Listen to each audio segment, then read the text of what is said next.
मित्र हो नमस्कार, मी हनुमंत सोनवणे आणि आता आहे मी पुणे सोलापूर हायवेवर आणि हा चौक आहे शेटपळ चौक, शेटपळ गाव. आणि या ठिकाणी एक मंदिर आहे, तीर्थक्षेत्र श्री सिद्धेश्वर देवस्थान शेटपळ.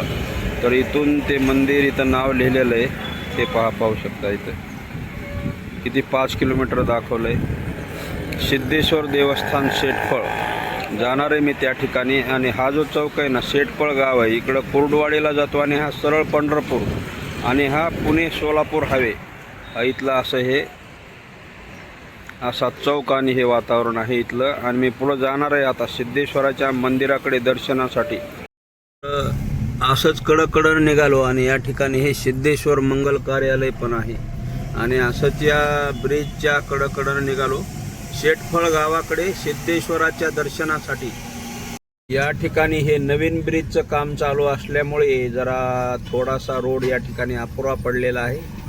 थोडी ट्रॅफिक जाम होत आहे, कारण की नवीन ब्रिज होते शेटपळ चौकामध्ये, शेटपळ गावामध्ये, सोलापूर पुणे एक्सप्रेसवे.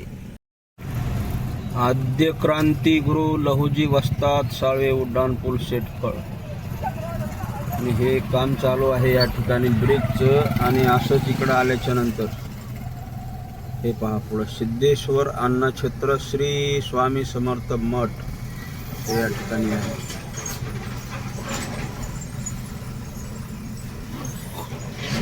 आणि असं इकडून इकडं जावं लागेल. आणि असं गेल्याच्या नंतर हा रस्ता जातोय तिकडं सिद्धेश्वराच्या मंदिराकडे. आणि आपण जाणार आहेत सर्वजण सिद्धेश्वराच्या दर्शनासाठी शेटपळ गावामध्ये. शेटपळ गावामध्ये आल्यानंतर हे अशा प्रकारे हा रस्ता.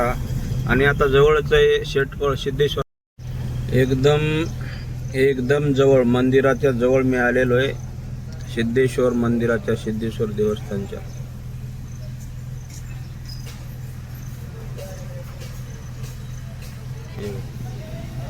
सिद्धेश्वर मंदिर शेटपळ असं नाव दिसतंय या ठिकाणी. अशा प्रकारे हे शेटपळ गाव आणि ही ग्रामपंचायत.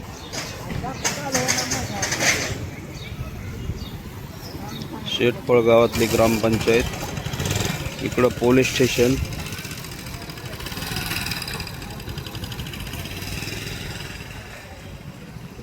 ही शाळा जिल्हा परिषद.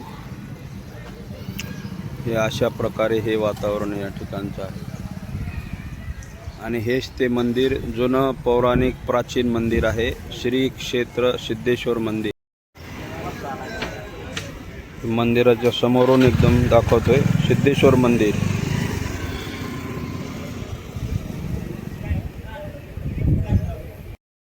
महाद्वारामधून एंट्री करत असताना हे मंदिर आपल्याला असं दिसतंय.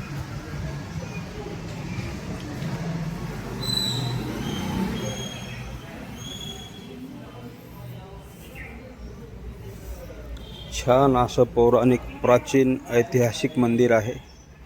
नवीन मंदिर नाही, जुनं प्राचीन मंदिर आहे, प्राचीन काळातलं मंदिर आहे. छान असं दर्शन आपल्याला या ठिकाणी मंदिराचं मी घडवून आणण्याचा प्रयत्न या व्हिडिओच्या माध्यमातून करत आहे.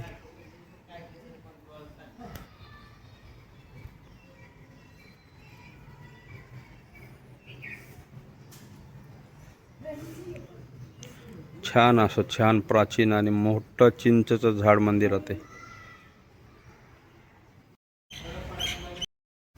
महाद्वारातून आत आल्याच्या नंतर जे आपल्याला पहिलं अगोदर जे दर्शन घ्यावं लागतं ते नंदीश्वराचं.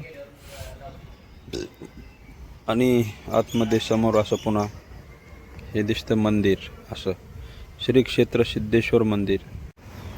मित्र हो, या ठिकाणी असं आहे, या मंदिराचा नियम आहे, कमिटी किंवा ट्रस्टचा, जे मंदिराचे विश्वस्त आहेत त्यांचा असा नियम आहे, किंवा गाववाल्याचा नियम आहे, की मूर्तीची शूटिंग, जी देवाची मूर्ती आहे, सिद्धेश्वराची मूर्ती आहे, त्या मूर्तीची शूटिंग किंवा फोटो कुणीही समोरासमोर काढू शकत नाही, असा मंदिराचा नियम आहे.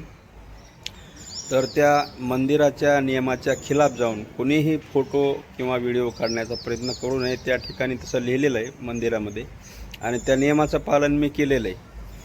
मंदिराचा पूर्ण शूटिंग घेतली, फोटो घेतला, पण मूर्तीची समोरासमोर जाऊन शूटिंग किंवा फोटो घेतलेला नाही, तर नियमात आपण वागायला पाहिजे. मंदिराच्या विश्वस्थांच्या विरोधात जाऊन कुठलंही कार्य करणं हे योग्य वाटत नाही, त्यामुळं ते मी केलं नाही. खरोखर सांगा मित्र आणि बंधू भगिनींनो, वडीलधारी मंडळी, कसं वाटलं मंदिर आपल्याला? छान आहे ना? असेच व्हिडिओ मंदिराचे मी आपल्या सर्वांसाठी हमेशा कायमस्वरूपी बनवण्याचा प्रयत्न करत असतो आणि बनवतही राहील. असेच देवी आणि देवतांचे व्हिडिओ मी आपल्यासाठी बनवत असतो. व्हिडिओ कसा वाटला हे कमेंटमध्ये सांगायला विसरू नका. छान अशी मस्त कमेंट करा, लाईक करा, शेअर करा. भेटूया अशाच एका नवीन इंटरेस्टिंग व्हिडिओमध्ये देवी आणि देवतांच्या. सर्वांना आणि व्हिडिओ पाहणाऱ्याला खास मनापासून खूप धन्यवाद. आभारी आहे मी, हनुमंत सोनवणे. भेटूया पुढच्या व्हिडिओमध्ये.